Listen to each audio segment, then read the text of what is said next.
du plaisir plutôt que de Dieu.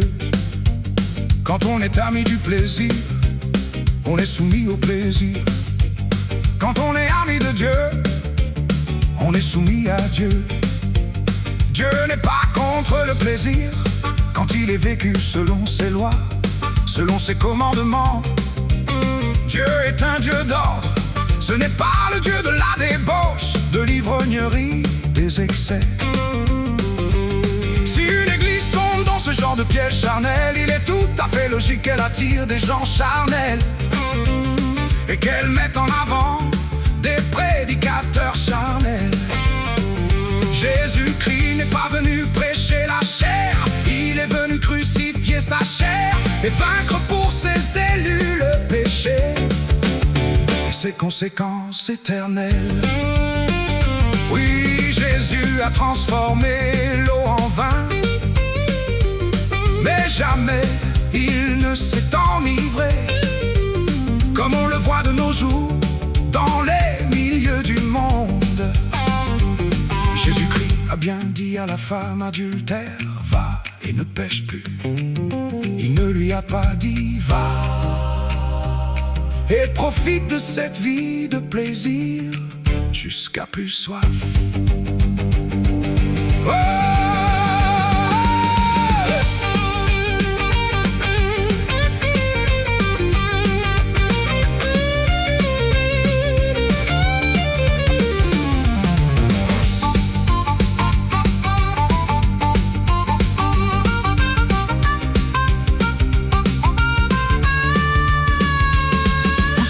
Peut-être penser que les églises ne tombent pas dans ce genre de piège grossier, mais détrompez-vous, cela peut être plus subtil. Une prédication peut sembler avoir l'odeur de l'évangile, le goût de l'évangile, et ne pas être l'évangile. On peut prêcher Jésus vous aime, il veut votre bonheur, il veut faire de grandes choses dans votre vie. Ce n'est pas l'évangile, c'est une tromperie qui vise notre chair. Jésus peut faire de grandes choses dans votre vie, cela est vrai, mais en aucun cas cela doit être le centre de la prédication, car ce n'est absolument pas l'objectif biblique.